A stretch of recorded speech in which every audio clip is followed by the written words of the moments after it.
If there's one truth in this world, it's that as long as you practice and you dedicate yourself to this, you will 100% be better in the future than you currently are.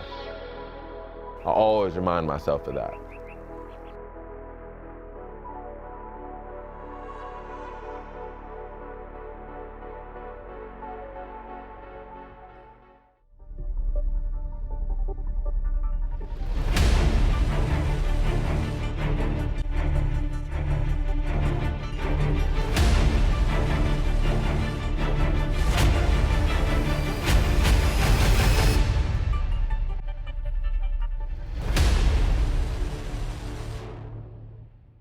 Welcome to King Legend Talks. We got the one and only Jamal Hill in the building. How Young you feeling King, today? Happy New Year, man. I'm feeling good. Thanks for having me.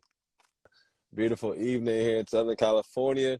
Been ripping and running, but this is an esteemed place. This is my mobile office, so I'm ready to lock in with you, man. So for everyone that's just tapping in, this is the one and only Jamal Hill, born in Los Angeles, California. You have been doing your thing out there. You swimming, you training and teaching so many people, millions of people across the world. And just the fact that you're on Team USA. It's a great feeling. It feels, man, personally, I feel a lot of responsibility, quite frankly, man. And that makes me feel good about myself. Sometimes it makes me feel a little disappointed, though. I wish more of us, just realize the platform and the potential and the power that we really have to positively impact others. But I'm not crying about it, man. It really is a great pleasure just to be able to do what I love, provide for myself, my family, and then beyond that, look out for other people's families. Look out for other people. So it really is a blessing, man. You're a medalist as well, two-time bronze medalist for the Paralympics. It was during the Tokyo Games, 50-meter freestyle. As I'm sure it's probably not hard to believe, it was a lot of validation riding on that for me, and I think anybody who really puts themselves out there, obviously all the athletes that were in Tokyo, those are all the best people in the world. Those are all the most athletic champions in the world for their sport, but at the same pace, only 3 people from every event get to come home with a necklace, so you really got to appreciate that. You got to respect that, that really is a privilege and honor. And I'm the best every day, but still it's like, that was my day. It could have easily not been my day, could have got 4th or 5th place. And not that you don't hear about them, but it's like, we celebrate winners in society. So for me, the medal was really important to bring home something tangible, let people know, hey, number one, to the people that helped get me here, this is for us right here. This is something tangible. You can hold this in your hand. This is what you invested in to start. But before that, for everybody, dude, I'm a winner without medals. I'm a winner with medals, with no medals, with trophies, with no trophies, with money, with no money. It's just because I'm a winner, certain things manifest. But I pride myself on what's inside rather than what type of treasures, you feel me, lie outside. Right, absolutely, I agree. And just to say, man, I'm just thinking about the journey that you've been through with all of the stuff, man, dealing with the disability and not letting that be the final factor in your story. Because it's so easy to be in a situation where you feel like, man, why me? You know what I'm saying? Why, out of all things that could have happened to me, why me? And then you get to this mental space where it can become very depressing. Number one of the blessings in it is that I was a kid. You know what I'm saying? Like I say one thing all the time, the older you get, the more capacity that you have to love at a deep level of understanding. Also, the more capacity you have to really endure and cause yourself to suffer and feel pain, sometimes unnecessarily as an adult. So as a child, being 10 years old, life was still simple, right? You know what I'm saying? Things either made sense or they didn't make sense, but I also didn't have all this experience to really, in a lot of ways, own this woe is me, right? That wasn't even an option. You combine that with having just some really strong parents, wise parents, older, been through a lot in life, raising a young black man in America, understanding how important it is for this young man to know, dude, you do not go in no boxes. You know what I'm saying? Alive or dead. You will never go in no boxes until the day that you physically die. That's it, you know. So there is no option of woe is me. There is no option of excuse, you know. And I think that's even why today I I appreciate the trophies, but I don't even celebrate the trophies. Maybe as much as I should, I don't know. But it's like I'm the trophy, right? Like me showing up, me trying, you Right. trying, doing your best. Like it sounds corny, it sounds cliche, because a lot of people try their best and still lose. And I say, you know, when you really doing something in life, it's two types of people. It's like the people that are the toughest and the strongest, and they just gonna get through it no matter what. And then it's the people that just know how to, like, they love it so much, they just know how to endure. They just know how to keep it going. They're dedicated. And I think I'm that second type of Mm. person. You know what I'm saying? Like, I think the only thing that's superhuman about me is my ability to just continue to believe in myself, you know, and take action on that in the light of something positive, dude. In the light of something I love, and just be like, dude, whether I'm the best swimmer in the world, which I am, or, you know, whether swimming don't work out and I go be a trash man or something, you know, like as a man and always doing my best, you know, you can live with that. You can live with trying things and it failing. That's a part of life. What always scared me the most was not stepping up, right? It was not giving it a go, man. It's like, well, shit, Right. who else is gonna live my life for me? So let's talk about the fear that Yeah. you had to overcome to get at this level that you're at today. Let's take me back then, during that competition where, you know, you had an opportunity, but you actually kept the Yeah, door man, closed. and pretty much, man. I was in high school, and it was a pretty pivotal point in my life, actually. Just in terms of my swimming career, I was still living in the closet with my disability. You know, both a benefit and a like a privilege and a consequence, a curse kind of my disability is that it's invisible, technically, right? Like I don't fit the stigma. I'm not blind. I don't use a cane. I don't have an earpiece. I'm not missing a physical limb. It's neurological. Literally, it affects my whole body. You know, Mm. there are things here on my body that they look like they work, but that's just because I'm a fly dude with some crazy ideas and I've been practicing for over 20 years. You know what I'm saying? um, but I say Right, all that to right, say, you know, in high school, I'm living in the closet. You know, nobody knows that I'm living with disability, and that's by design. You know, only my parents and the doctors are literally a little handful of family members, no friends, girlfriends. Nobody has known this for years at this point, almost a decade. I'm competing, not making no right. excuses. I don't know how, but the Lord's will, man, I ended up winning the district. I ended up winning the league. If anybody knows about high school sports, like you can win league, but the next level is state. So I had gone fast enough to Mm-hmm. win league, but I hadn't gone fast enough to be accepted into state. And so the officials were like, yo, you won, great work. If you want, we could do a time trial at the end of the meet. And then you can see if you can make it onto state from there. And in my mind, I'm like, yo, these dudes got to be out of that monkey, yada, yada, yada, yada, yada. Like, bro, I just swam the fastest I ever swam in my whole life right now at my last swim meet of my high school Mm-hmm. career. And now you telling me you want me to get back on the block after the whole swim meet, after everybody is done swimming, just me in the pool, everybody gonna be around watching me, and they don't know if I'll win or fail. Nah, I'm not gonna do that. Right. Nah, I'm good. I'm good. And so, you know, it's funny because today I would jump at an opportunity like that, you know.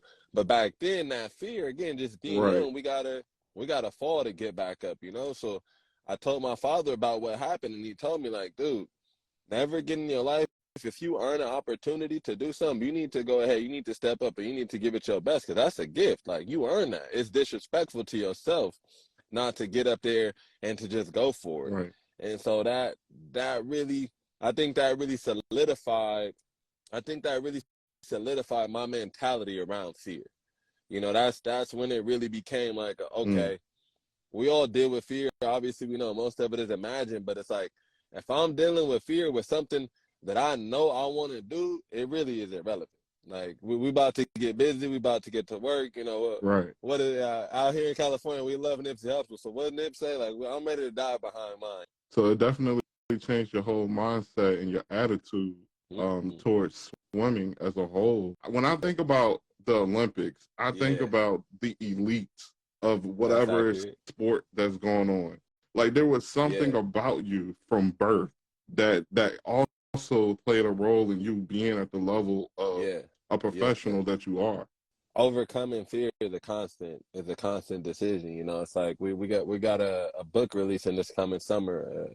It's pretty much a learn to swim book, but it's wrapped in stories. You feel me? So it's readable. It's wrapped in some of my stories, some other inspiring stories. But it's called "Don't Tread Lightly." Ooh, I Right? like it. That's we don't want to be tiptoeing. Obviously, you get the aquatic theme there about treading water, but it's like we really just kind of got to come at things head on, right? And I say that to say Okay. again, overcoming fear is a choice and it's an opportunity multiple times. I used to be afraid of Hmm. heights. Still, sometimes I go next to the rail. I'm like, what if? You know what I'm saying? Like it comes back. It comes back. And so Right. I think when I really started to hit that platform where like I'm rocketing out right now with my career and things like that was when I shed the layer of fear that was me hiding my disability. That was like, coming out of that closet, that proverbial closet was really like that was when things started to really catch for me, because I was still me, I'm still Right. whatever whatever I would describe me as. However, a big part of my identity, people pick up on that. And it's like it could never be nothing anyone would Right. just know. But it's like there's something energetic about living in your truth. It's something energetic, something raw, something that's just ultimately relatable about people. We all know, excuse me, man, we all know when we're being bullshitted. Let's just put it like that. And so it's like if you faking True. yourself, True. you faking yourself, but it's like you're not faking the world, whether or not we have a name to put on it, whether or not I can say, yeah, I know you lying because of this, this, and this. It's an aura, it's a frequency, and Right. that frequency is not going to resonate the same. So that's it, bro. That makes me think about the coaches that you uh, had. Let's talk about Wilma Wong. when I took that chance, I had full belief that a lot of this could become reality, but it's like now I know. Like it went from like, oh, I think we could do this to like, oh, now I know. Like I know in so many ways Right. this is just like divine. We was meant to come together, and so Wilma Wong. I tell people the only thing probably more rare than a professional black man swimmer is a Chinese woman head coach. So, you feel me? Neither Right. have to be, but like For that's real. that's just what it is at this time, right? So shoot, man, yeah, she was the first person after we trained together for a year, like 2017. I finished year 3 of college. I came back home. I'm trying to do this pro swimmer thing, hustling, you feel me? And I mean like hustling on the up and up, you feel me? Hmm. Like, and I always say this, obviously, people got to do different things to do different things to survive. I get that, but I always say like Right. this, man, even if the individual could just try and get just a little bit more creativity with an opportunity.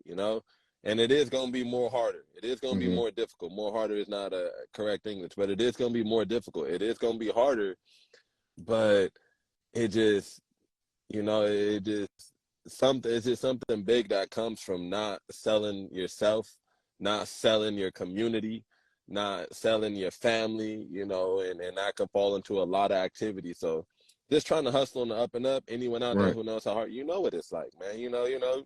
I got this dream and I'm a pro athlete, so it ain't even like I could work a 9 to 5 and then still really get the proper.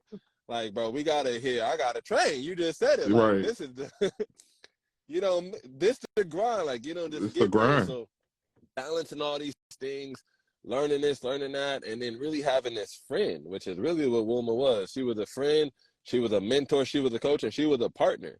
And again, I'm getting to it, man. Mm-hmm. I didn't have even money to pay her. And when we first got together, it was, Mm. we had this Olympic dream. We were on the same page, and it was a long shot. But then after we found out I had a Right. disability, and I was like, nah, I don't want you to tell nobody I'm not going to the Paralympics. Now that long shot just became impossible.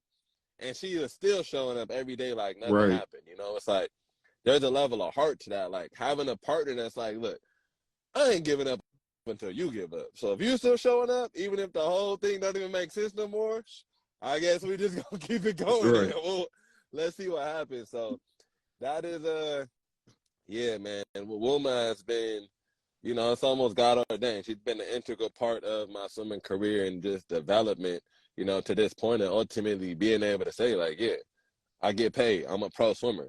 A lot of pro swimmers can't say that. A lot of Olympians can't Right. say that, So, and that's a whole nother conversation Mm-hmm. that I love to touch on, but what's on your mind? Absolutely. Let's talk about it. First of all, I just want to say that's so inspirational to have somebody in your corner Yep, who believes and supports yep, you that way. You know what I'm saying? Not only identify that, okay, maybe there's something you holding back, but to also let that mm, activate something new in you. Um, e- Even to the point of yep, understanding you as far as your goals and what you want to accomplish. It's amazing to me because you said that you didn't want oh to yeah, join the yeah, I Paralympics. wasn't vibing, You know what I'm saying? And so making that move was almost 100%. like a blessing in disguise because that wasn't Yep, your goal. You know what I'm saying? It's not something that you really was seeking out to do. It just happened that way after teaming up with somebody that was yep, able to understand you as a person. You're also involved with a lot of things outside yeah, of Paralympics. Let's talk about some yeah. of the other ventures that I you're think working on. a lot of these other things have grown into passion projects, but initially, a lot of these other avenues that came out of necessity. You know, as Mm-hmm. we kind of segue into here, I don't want to let it be lost again. Remember, swimmers. Name a famous swimmer? Name a pro swimmer. People are already starting to forget Michael Mm-hmm. Phelps' name. And again, even growing up as a kid, it Mm-hmm. was like my family would be like, "Oh, you want to be an Olympian? This, that, and the other." Right? Cullen Jones, right? Um, this, that, and the other. But when I think of a pro athlete, I think of a certain type of lifestyle. We just say like this costs everything.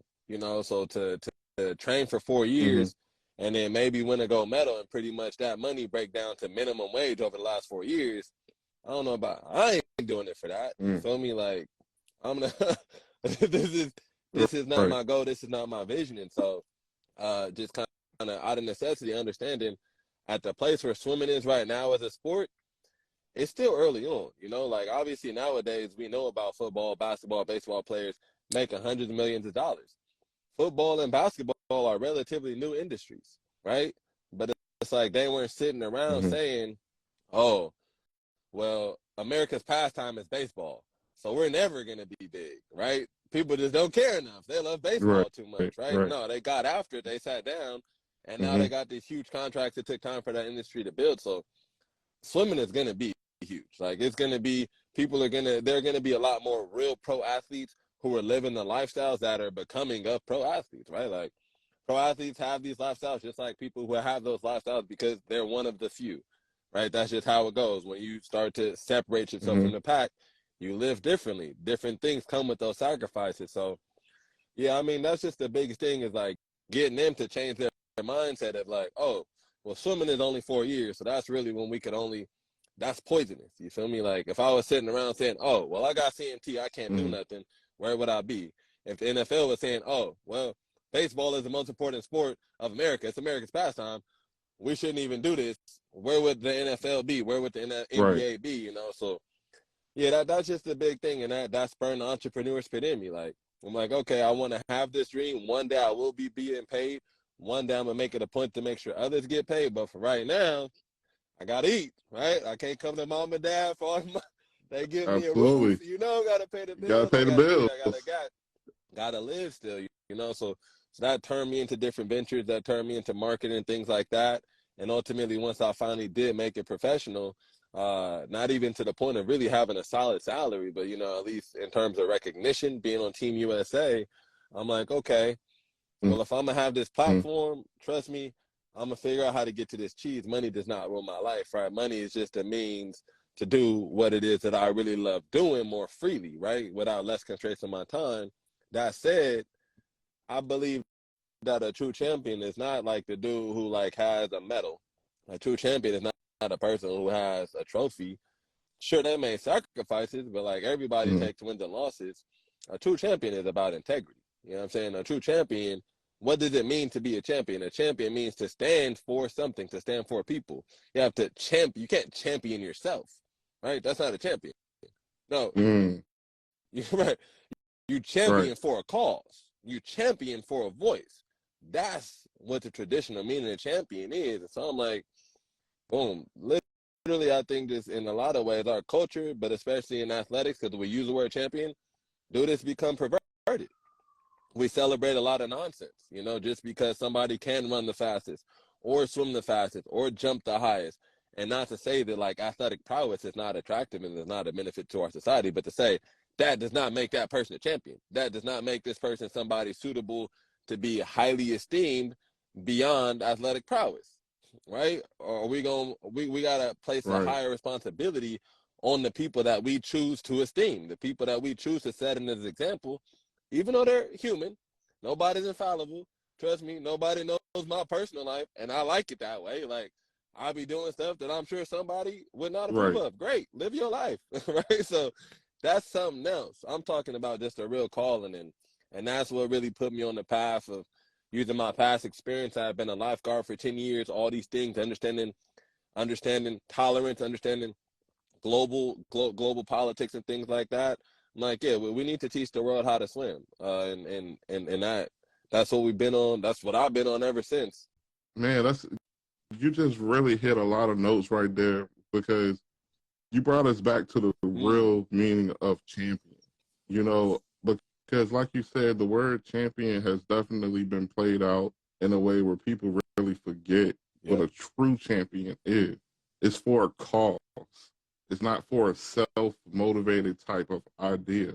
It's really for the champion of the people, as you said. And I love that mentality with it, because a lot of people really don't think of a champion that way anymore. And it really just dawned on me as you were explaining it. Man, yes, that is a true champion. And we've gotten so focused on statistics, stats, and all these different milestones that people hit. We really forget it's about more than just that one person. It's about everybody involved. And what you're doing right now, and you're really building a legacy for yourself, because to me, a legacy has nothing to do with you. It has everything to do with others. It has everything to do with the impact that you leave on others. When people think about you, they think about how you motivated them to be better, how you changed their mindset when they thought that they was going to give up. That's what legacy truly is, in my opinion. So when I think legacy, and then I also think champion, that is what makes that person to the level of a standard that we just can't tamper with. You know what I'm saying? We have to hold people up to a certain standard. Yes, everybody is human. Everybody does make mistakes. But at the same time, there's no excuses when you're a champion. That's the reality. You get what I'm saying? When you're a champion, you hold yourself to a different bar, because you understand your position. And I think the more that we can all, begin not only to see people like Jamal Hill as a champion, but to see ourselves as champions, right? What else are we talking about here, right? You need to be a champion within your family dynamic, right? It's not always somebody else's fault or responsibility. You need to step up. You need to do what's hard. You need to make some sacrifices. And you know what I'm saying? So it's like, yeah. You appreciate it. Because that again becomes, I'm the same way that I'm calling out these proposed champions, right?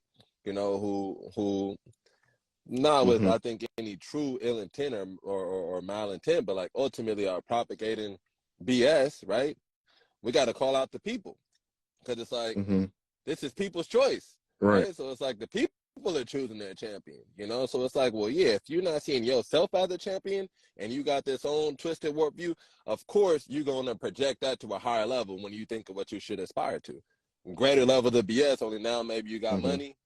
Maybe now you got the clothes in the car. Maybe you got the man and woman you want. But it's like, still, what is that legacy? You got the image. You got the image. We're so caught up on the image. Yeah. You got a medal. Everyone on here has heard horror stories of people who have won Olympic medals and have gone on to kill themselves because that Olympic medal didn't fill the void within them, right? Because it was so self-fulfilling. It was still so absent, because it's like, yeah, it's a piece of metal. It ain't even real gold. It's gold plated. Absolutely. And then they enter to this room of identity crisis. where they Who don't am I? understand who they are anymore. Let's say you get to the point where you retire, you're not playing the Exactly. sport anymore. Now what? That was everything. That's what you identify with. Now that you're no longer in that sport or environment, you have to figure out Exactly. who is this new person. That's a big challenge in itself for a lot of people. That a Yeah. lot of Yeah. athletes go through. You know, some athletes they get into that realm where they have the spotlight. Now that the spotlight is gone, you Yep. Yep. have to know who you are still.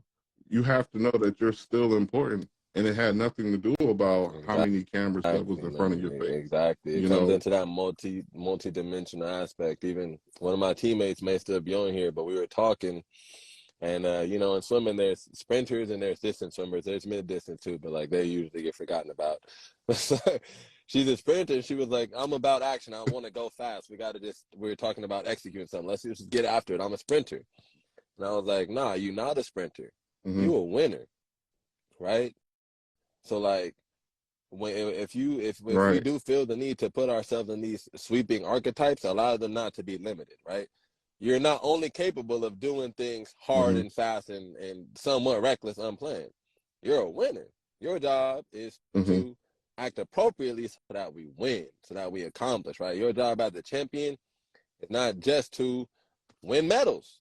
That's great. Don't get me wrong. Like if you're not winning, people are gonna listen to you less. That's just what comes with being an athlete, and that's okay. But it's like, and that's real. This is It's true. sports. That's a contract. Like Yeah, no matter what you are, like if you're not the best, absolutely. less people are gonna listen to you.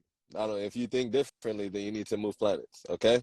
Um, but it's like just being the best at whatever you do. What I'm saying is that's not enough. Like that's real good for you. But what I'm saying is like, Absolutely. unless it's grown beyond that, then you are not developing your true self enough. Because if you were, you would realize that you just one finger on this hand, man. You know what I'm saying? It's like we all connected. There is no separation. So that's the wisdom that I try and Right. share with all athletes: Olympic, Paralympic, NBA, NFL, Little League. It's like they want us to get caught up on things that aren't really no words for them, really. You know what I'm saying? Like no Right. words for them.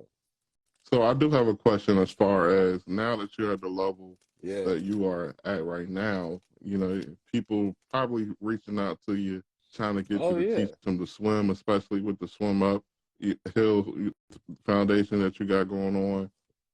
Let's talk Ah. about Terry Crews. He gave you a huge shout Yeah. out one day. We got a good relationship. I stay in touch with him. I taught TC how to swim. Mr. Cruz here, I don't know. I need to check with him what I should really be calling him, but I started calling him TC without his permission. Right. But we linked up right before COVID. So I taught him how to swim February of 2020. And it was great, man. It was the power of social media, Mm, the power of Instagram. He had made a post. I commented. I'm like, hey, everybody go comment on this. And it caught enough attention. He's like, yeah, I'll do it. And so we came out to my facility in Pasadena, taught him how to swim, ecstatic.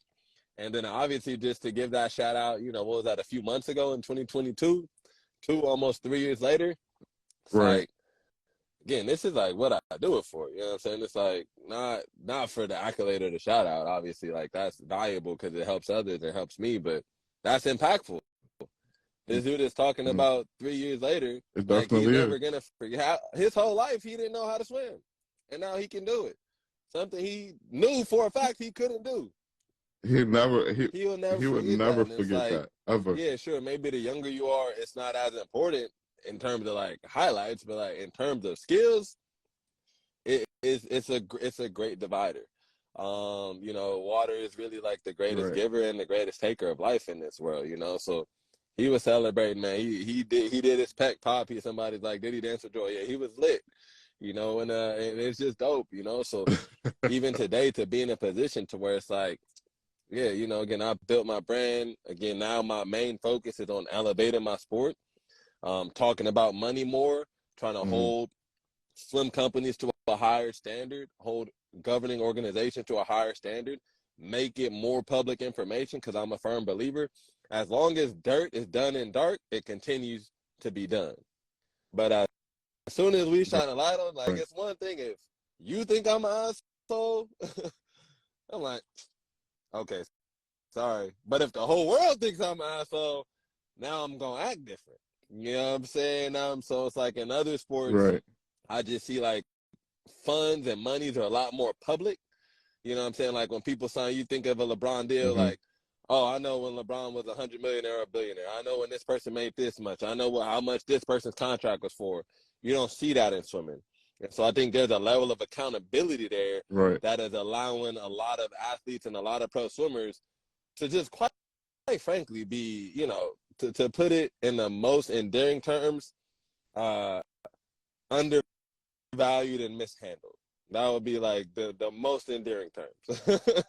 But the reality is Right. they're being Right. robbed. They're being robbed. Do you feel like a lot of people don't understand the Yeah. marketplace as far as Yeah, I think how to market the that swimmers? I do think that. I think that is, yeah, I think a lot of people don't really understand how to necessarily market swimmers. But I think like they're making it more complicated than it needs to be. Like you saying, listen, Mm-hmm. it don't matter. I'm a salesman, you know, so it's like you don't the system between me selling a microwave, a pro swimmer, or a kid doing YouTube toy videos, it's gonna be the same system. Mm-hmm. It's about finding the pretty much the 7 attributes that make them the most unique, the most significant to their identity, the most authentic. We tell their story, highlighting those 7 bullet points. And then what do? We find outlets. Each of these bullet points had its own industry, had its own sector of people that relate to it. And we just build media contacts. You got to get the story out there. Like, it's not rocket science. Again, you know what I'm saying? It's marketing is Right. marketing, sales is sales, communication is communication, strategy is strategy. It's about taking the time. But again, if you don't think it's possible because the people at the top they're not eating as fat as in other sports, but they still eating real good. And it's like when you got, Of course. you know, probably all the pro swimmers in the world, maybe I could name 10 swimmers that I know, like, I would consider to be real pro athletes. Like, they make money from pro swimming. And we ain't even talking about millions. I'm talking about are making Mm-hmm. hundreds of thousands from swimming. I could maybe name 10 people. Right. Now, I do have a counter question for you. And this is more of a culture based question. You know, when it comes to swimming, there's not a lot of people from our Black community Mm-hmm. that really know a lot about swimming. And I'm going to be Oh, honest, I don't even know how to swim. that, I almost drowned at water country. You know what I'm saying? So when it comes to mm-hmm. getting us, the Black culture, educated on swimming, and it's very Yeah. important. It's the key to survival. You're in the life or death scenario, by the way. Well, what is some of the things you think needs to Mm-hmm. be said to our Yeah, I culture think one when it thing just comes to from a that? high level as we transition, I think what I'm saying here regarding funds is 100% applicable and it affects that, right? Why do so many kids even want to go be pro ball players? Not to say that like professional athletics is the way out of things or entertainment is the way out of things, but as Mm-hmm. we're specifically talking to the Black community, again, we already know in this country, a community that continues to be and has always been, you know, systemically and disproportionately disenfranchised, right? When it's like when people think about making Mm-hmm. it, a lot of people are making it through sports, they're making it through entertainment. And even those a lot are still really very few in the grand scheme of things for people who pick it up. But it's like, what sells that dream? What sells that interest? The potential to be able to take care of yourself and your family. We're all doing it for a means to an end. So I think on the highest level, having a greater accountability in the sport, right? Actually starting to circulate this. But swimming is the most watched sport in the Olympics. Right. And a lot of people in our They culture may don't not know know that. it, but listen, You know what even I'm people in saying? our culture, and I'd be like, what Olympic games are you watching? They'd be like, oh, we about to tap in with swimming. People watch swimming during the Olympics, and that's Right. okay. But it's like what I'm Mm-hmm. saying is, even if it only reaches that height of interest every 4 years, dude, that's a lot of money. We're talking about the whole Mm-hmm. world. You know, imagine the Of World course. Cup, right? The whole world Right. is interested. This is the most everyone agrees when all the sports come out to play together. We all want to see this one the most, dude. Right. So that's from a high level. You can't downplay that at World all. sport, It's a like world sport. You that's can't from the ever biggest level. downplay that. So it's Exactly. obviously And popular. then I think, Yeah. like, again, as we take it back down to a community level, that's when, again, we kind of talk about my influence. And when I think about my solution to that, it's like, one is being a part of the Paralympic movement. That's obviously a big part of it. Having a platform, having the expertise as a decorated Paralympic swimmer, right? Like, I could, disability or not, it don't matter. Trust me, like, it's relatable. Number two is when we just talk about access. In the past, there have been a lot of barriers, such as not having access to pools. Right? That's actually very systemic. A lot of times civil exclusion. So not having access to pools, family members being afraid of it, all these things. At the Swim Uphill Foundation, we've literally built programs to meet people where they are. So you don't even need a pool anymore to start to learn how to swim. If you got Mm. access to internet and you got access to clean water, heck, even just access to clean water and a bowl big enough to hold it and put your Right. face in, we can start to teach you how to swim. We can start to teach you the basic swim skills that you need right away. Okay. And somebody on here is like, well, that seems crazy because swimming's hard. Let me tell you two things. Number one, the only thing in this world that's even remotely like rocket science is rocket science. Swimming and learning to swim is not rocket science. Number two, would you ever put a pilot in a plane to drive people around without putting that pilot in a flight simulator first? No, because that pilot needs to Not at learn all. certain skills in a comfortable and controlled environment before he can get into the real thing. So we use that same basic model to teach people the prerequisites they need from home. From home, no pool, don't care. Bathtub, I don't care. Bucket, I don't care. If you got a cake bowl, a cereal bowl, and some clean water and some internet connection, guess what? You can connect with me. You can connect with some of our global instructors all over the world to start to learn how to swim on your time zone, and then we'll connect you with resources, right? So those are some of the big things. And then I think the third leg that I'm involved in, it's really supporting our aquatics professionals, supporting our lifeguards, right? The more kids we teach Mm-hmm. how to swim, the more people are able to become lifeguards. I was a lifeguard for the first decade of my life, right? That's how I got my first checks. My first $10,000 in the summer came from being a lifeguard. Aquatics directors, swim coaches, Right. people who actually run the facilities that we either have or don't have, but really want them taken care of well. So making sure that those people are being developed professionally. Mm. And we really do that through Aquatics Today, which is one of my media companies, second largest aquatics media company. Aquatics professional development for aquatics professionals is Aquatics Today. So I think, when we bring all these three things together and then we start to grow it with community, we start to grow it with, not only local, but a national and an international community. Dude, look, we're going to find ourselves in a world where Right. drowning doesn't exist anymore. This what's going to happen. We're teaching a million people a year how to swim over here. That's the It's goal. like, it is the goal, but almost like, you can say the sun's going to rise every day. It's like, hey, the goal is to see the sun rise, but it's like, it's a fact that the sun is going to rise. So the goal is for us to Right. see it, which Absolutely. we will, but it's like, it's this is what's Mm-hmm. happening. Drowning is stupid. It doesn't need to continue to happen. Obviously, accidents will happen in any line of work, but there's no need for drowning to be pretty much the first or second cause of death for people under 14 years of age, and the top 10 leading cause of death for every Mm. age demographic. It ain't that many dang accidents happening just crazy. People are uneducated. People Right. can't swim. That's why it's happening. So yeah, it's This is so true, yeah, man. This is so true. I know one thing for a fact. After having this conversation with you, I'm definitely bro. Now going to learn you how to know the swim best this way you year. can help me with Okay. this movement So is by allowing me to help what's you that? learn how to swim. I'm down. Let's set it Done. up. Let's set it up. Done. That's the best way. Google swim uphill. Swim up HILL. If you're on IG Live, you're seeing this recap, then obviously it's linked to my profile. From my profile on Instagram, you can DM me, my team, myself. We get in those DMs. Email and DM are the best ways to contact me.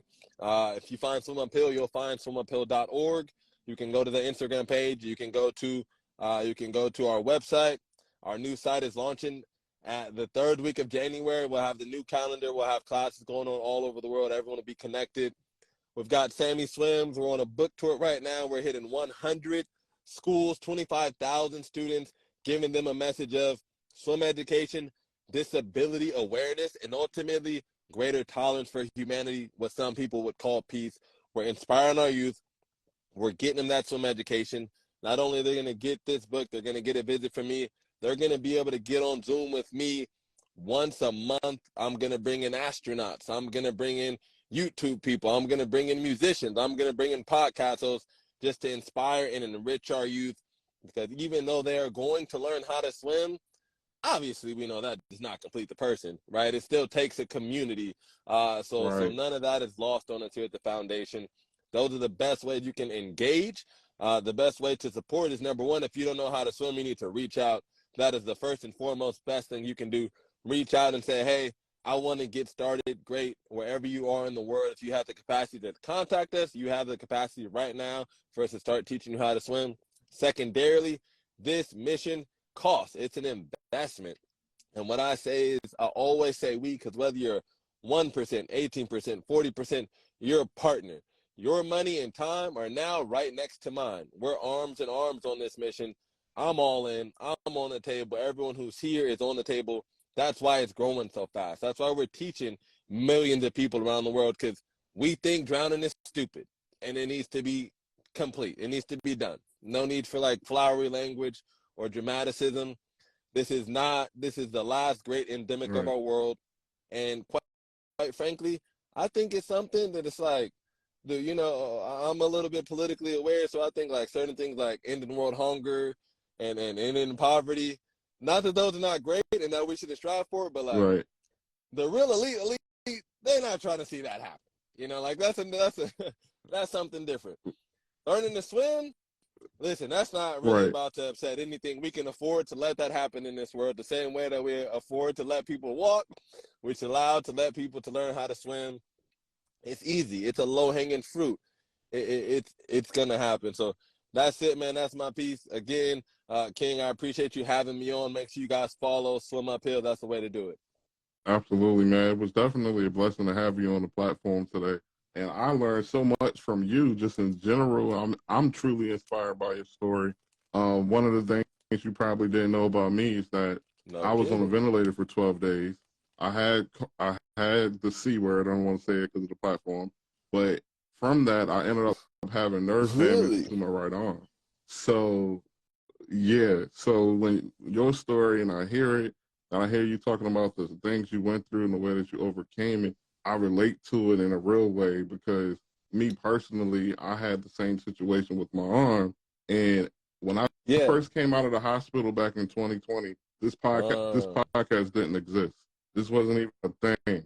But instead of sitting at home, beating my head against the wall, frustrated because the whole world was in and around me, was what it felt like, I was like, no, I got to be productive. Because at that time I first came home, I couldn't lift my arm up. This was it. This was it. I got full range now. You know what I'm saying? I got full range now. Wow. But when I first came home, this was it.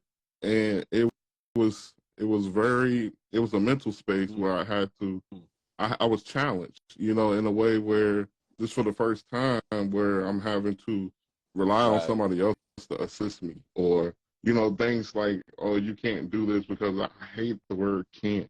That is something that I really don't like, and so I ended up fighting through it, praying, and got through it, and now I'm back. But in the process, this podcast was formed. Now, if I had just sat down and it was like, I'm not going to do nothing, I'm going to kick my feet up and feel sorry for myself, we wouldn't even be talking today. I can't tell you how many guests have been on this show that has just been a blessing to not only me, but to others. And so I think I just want to end with, whatever you're going through right now, regardless if it's difficult, regardless if it's a challenge, go harder at it. Don't quit. Don't let it put you against the wall to the point where you feel like, I don't have no other options. If you feel like you don't have any other options, create the opportunity. A lot of people wait for opportunities to come to them, when in reality, sometimes you have to create them. there's times where the things that need to happen is not going to happen until you make it happen. You have to get up. You have to take that initiative, and you have to take the passion that drives you and use it to make it a reality, whatever it is that you're going through. So that's my word. What word of encouragement you want to leave for anybody before we go? You know, I think re-listen to what my man just said. Re-listen to what King Legend said. That's truth. That's truth if I ever heard it. Absolutely. Well, look, I appreciate you for coming through the King Legend Talk. It's an honor to have you here. I hope you have a great rest of your year, man. We definitely be in touch. Dude, tap in about these swim lessons. Because we're going to have an update. We're going to have next episode we do together will be after you can swim. You be a king and a legend, boy. That's a big one, huh? It ain't enough to just be a king. And you got the lion in the background, boy. You's a dangerous guy, man. You are put through the fire. The only thing that kept me going was I knew it was going to happen. I believed it was going to happen. So I used to print out that list, and I would put my name at the top. I would white out the person on the top, and I'd put my name. And I would print out that list, and I'd keep it in my pocket for the next 4 months. Until one day, the email that I got had my name at the top.